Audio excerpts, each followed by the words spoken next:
Hey guys, so I wanted to do a live video about this, but apparently because I am not a public account with 1,000 followers, Instagram doesn't want me to do a live. So, I'm probably just gonna post this in multiple different stories. It's probably gonna be pretty long, but I wanted to talk about my Christian testimony as to how I found God, why I still believe in Him, all sorts of different things. Always feel free, no matter who you are, to ask me any questions. I don't care if you're simply just trying to make a point. I would rather be there for somebody and answer those questions anyways, even if they come from something deceptive, rather than shoo everyone away when they ask me something about God and leave somebody hanging in the balance because of it. It's probably better that I'm not doing a live stream anyways, because I'm able to actually edit it and condense it down a bit more when talking about my testimony. I wanted at least 40 minutes to be able to discuss it because there are so many details that go into it, so many things that have happened, both spiritually, both supernaturally, both emotionally, mentally, physically, like just so many different events that happened. And so, thank you for anyone who's listening. I gotta cut it down like the Iron Claw. It's so bad. But yeah, thank you for still being here despite all the changes that I went through. God bless. So to start off with my childhood, a lot of people probably assume I grew up Christian, grew up in the potato salad eating house.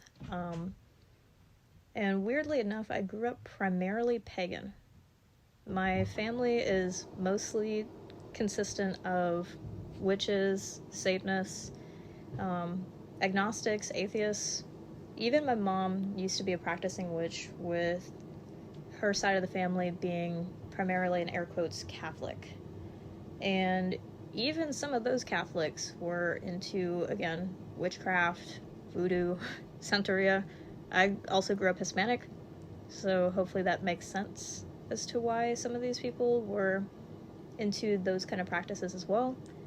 But it's a lot, And as a great starter for many atheist testimonies, I grew up Catholic. So although my family was primarily pagan, my mom's side of the family was mostly, again, air quotes, Catholic. My dad's side of the family, that's where most of the Satanists and witches resided in, even with the exception of my mom. I still faced Christian religious persecution because of that, And that is something real that does happen. It's not because that's what God intends. It's not because that's what Jesus wants or affirms anywhere in the Bible. It's because people don't fully understand God. And some people will claim His name, claim this cross, and really be working for the other side. And that's unfortunately something that I personally faced. I went to after-school programs, I went to different churches and whatnot against my will, and I felt very isolated in a lot of these places. I was told I was going to hell at 8 years old, for even wanting a haircut, so it's a lot. And because of the treatment I got at home or in various different church spaces where church was used as a punishment for me, I didn't want anything to do with God. I saw Him as everything wrong in this world. I saw Him as hatred incarnate, whether it be white supremacy, homophobia, sexism, transphobia, racism, just as a whole. Like, I saw Him as evil. And whenever I believed in God as the concept, I still failed to consider the idea of the devil, for sure, possibly being behind that. But I felt like God should have had a handle and a control on these certain things, and for suffering to still be abound, how does God exist, And I didn't realize that I put so many presuppositions on Him. I didn't realize I put a lot of personal hurt onto Him, and because of that, I was very, very angry. I grew up with a giant chip on my shoulder towards the concept of God. I hated God, I hated Christ, I hated Christianity, I hated everyone who aligned in Him, because I felt like He stood for everything hateful, and I didn't listen to anything Christians had to say because I saw them on the same playing field as Nazis. And so it would just go in one ear, out the other. Didn't matter if they were saying, Jesus loves you. Like, I took it as an insult every single time. I was very offended anytime a Christian bothered to try to share the gospel with me, because I felt like they were telling me, well, you're just not good enough. You need someone to save you. And I mean, yes, I do need somebody, to save me. I did need God. And I still looked at the world for my saving. I looked at my husband. I looked at my friends. I looked at food, all sorts of different things around me. There's a lot of people who look at drugs, sex, and alcohol towards their fulfillment and to their joy, Just from a young age, it wasn't something I wanted to hear. Anyways, when I got to high school, that's where I met one of my absolute best friends. And a lot of you know who this best friend is. A lot of you know the circumstances around them, but my best friend was Monty. They were the funniest person that I knew. They would also be spontaneous, just shave their head for whatever reason, dye their hair, all sorts of different colors. They would put on the most elaborate makeup I've ever seen, and just always cared about their outfit. They had a donkey laugh that I absolutely loved. And just, we bonded on so many different things, whether it be on clowns, ICP, or strawberry-related stuff. We also bonded on the fact that we grew up in very rocky households and grew up supposedly Catholic. They went through a lot more than I did in terms of going to Catholic school, Sunday school, but I never went to Mass or Sunday school. I had many friends like them who also hated the concept of God, much like me, because, a lot of us also grew up queer. And because of that, we felt very failed by the Christian people in our life, because I've had to grow up with people telling me, you're going to hell, for things that I couldn't help, things I experienced since elementary school. I couldn't help my feelings towards women, the feelings I had towards my gender identity. And it's so cemented in you from the LGBTQ community, especially, that you were made this way, you were born this way, and it's like, why would I be made in a particular way that goes against God just to be intentionally damned? Like, that doesn't make any sense.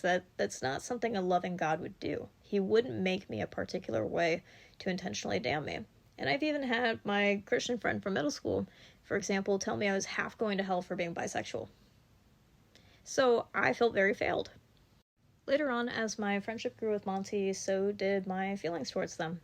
And yes, I was with my now husband, still, at the time. It's very messy. But I really did truly love them and care about them, but I also thought of them in a way that I shouldn't have. And because of that, I also put them on a very high pedestal. So, one day, with their boyfriend online, he bounced around the political spectrum quite a bit. And at some point, he decided to become a neo-Nazi. And because of that, I wasn't a big fan. I had at least 3 years of friendship with Monty under my belt at that point. We were, pretty thick, I would say. And that whole situation just blew up into a ginormous mess.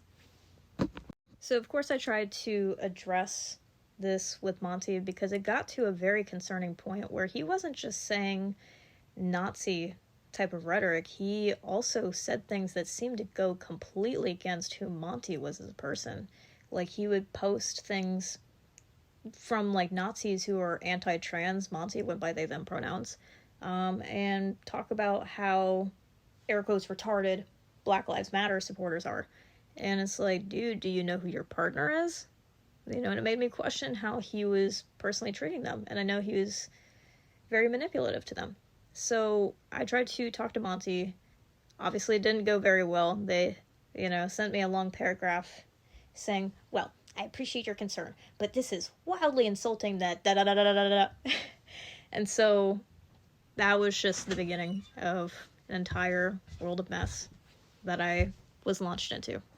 So this was all over Discord, so I never actually got to go up to Monty in person talking about it with them. I tried to call them, and they said, no, dude, I don't want to talk to you. So, as I stopped being friends with them over Discord, they put good riddance on their status. The only problem with that is that they spelled riddance wrong.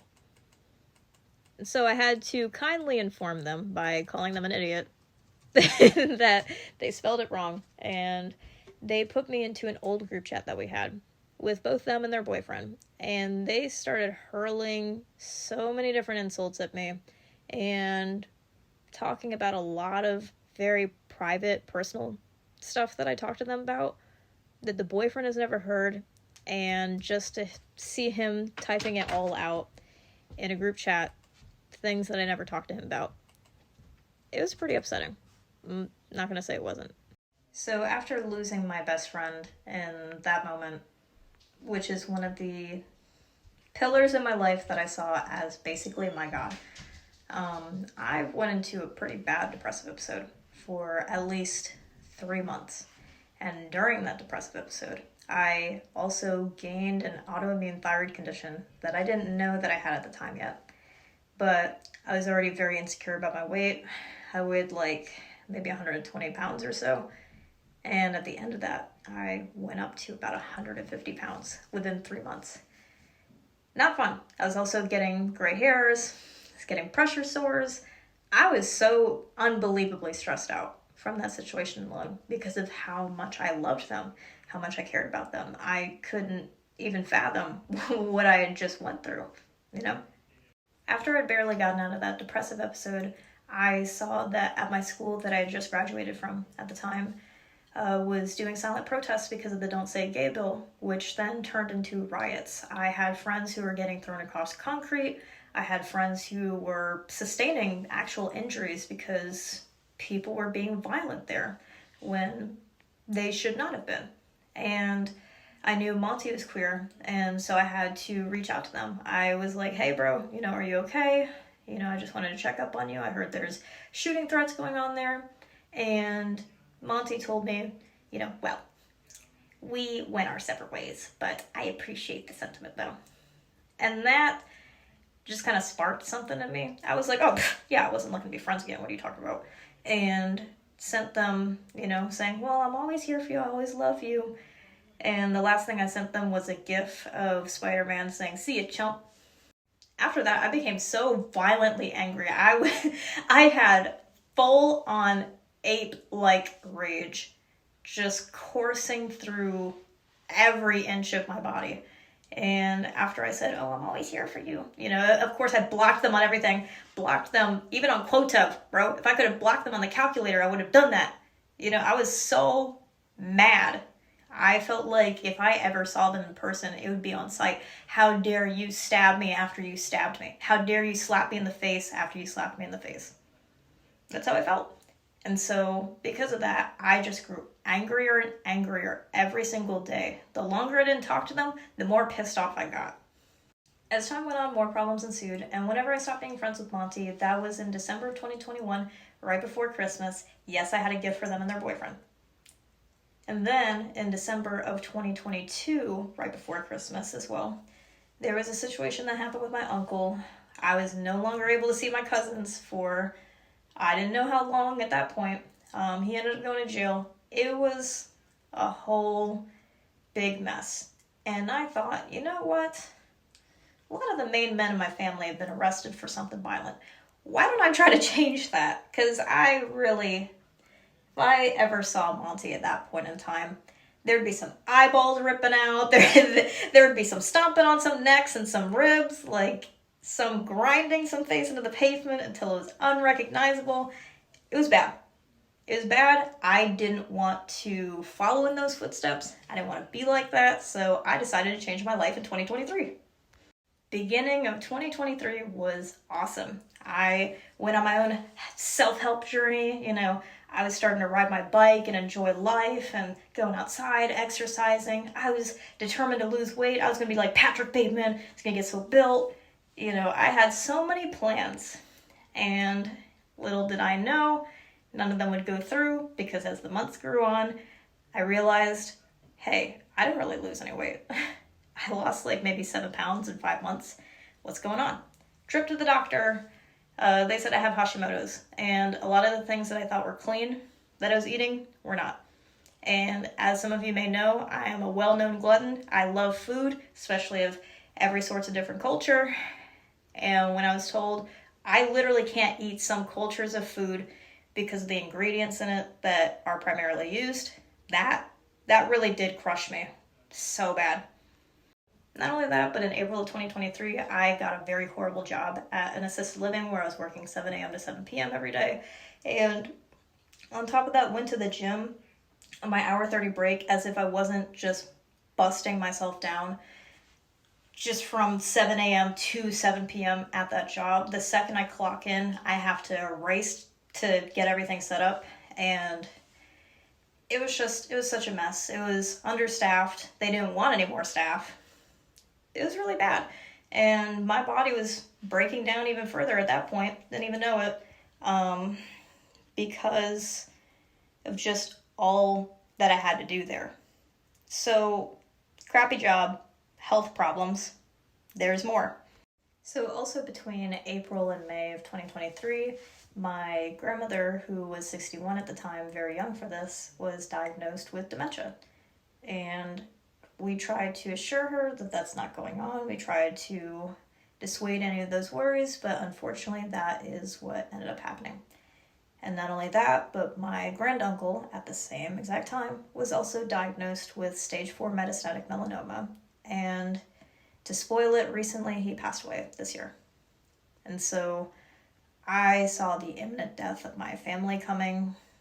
I lost my best friend, and was still grieving over that, but tried to forget them as much as possible. Obviously, that wasn't going to end up happening. And to top it all off, after all of that ensued, which there's still plenty more, Monty got on I-275, their car broke down, they got out of their car and was ran over and killed. So I didn't know about Monty passing away until about 2 months after the fact from somebody I used to be friends with calling me up and telling me. I hadn't spoken to him in over a year either at that point, so I am very glad that he told me. But whenever I heard that happening, so many things just went down in an instant in my life. All the pride that I had just shattered to total pieces. And I was at my wit's end. I didn't know how I was going to survive that. I felt like there is legitimately no point to live. I was making plans in my mind. The only vivid thing I could see was the image of me going to Monty's gravesite on their birthday and just shooting myself in the head, and that's it. That's all I could think about. And so I went to my mom's house after finding that out, and she told me, why don't you just try to pray about it? Which would have normally made me angry, but at that point I tried. So I went into my mom's bathroom, much like this bathroom, and I prayed to God. I prayed, Jesus, God, Allah, whoever's out there, I need some questions answered. And so I put my trust and faith in that moment in God. And I asked if what happened to Monty was an accident or a purpose, because at the time, the only article I saw was about them just walking out of their car in the middle of the interstate and getting ran over. I didn't know if it was on purpose or accident. After I prayed that the next day, I saw a new article mention that their car had broken down, which was new information. And I said, okay, well, I could have found this on my own, but I might as well keep trying, and the more I prayed, the more things got answered. And not only that, the more hope I had. I started to see maybe there is a way out of death. Maybe I don't have to die. From then on, a lot of things changed in my life. I had a lot of supernatural encounters, a lot of different various things that went on. And of course, I have lost some people along the way because of now being Christian, but it is worth so much more, the unconditional love of God, than the conditional love of people. The only thing I could ever hope for any of my friends here is for them to know that peace is achievable in this life, that there is something out there that does truly love you. And I pray for everybody here to know how cared about they are. Even if you don't believe in God, just know that I love you, that I care about you. Even if I don't talk much to you, I still think about you, I still pray for you. To also tie up some loose ends, am I still queer? No. Did God take that away from me? Yeah. Is that everybody's story? No. Do I hate queer people? No. Anyways, after that, I was also, more importantly, no longer suicidal. That is the biggest change that God has ever made. I used to think about killing myself from every moment that I woke up to the time that I went to bed, just every day. And it would even follow me in my dreams. It was so bad. And not only that, but God put me on a mission to fast for an entire year from all the things that were affecting my Hashimoto's. And I was at 170 pounds at the beginning of this year. Right now, I'm currently sitting at 122.8. That is not something I could have done on my own. He also got me to read my Bible, write in a journal, do so many things that is so uncharacteristic of me. So glory to God. Thank you guys for listening. This is one last very crucial thing I want to add to my testimony. A lot of you probably don't know, but I got back in contact with Monty's family again after I saw them at a Catholic church for the first time. Never been to a mass, and suddenly the one I picked just happened to be where they went.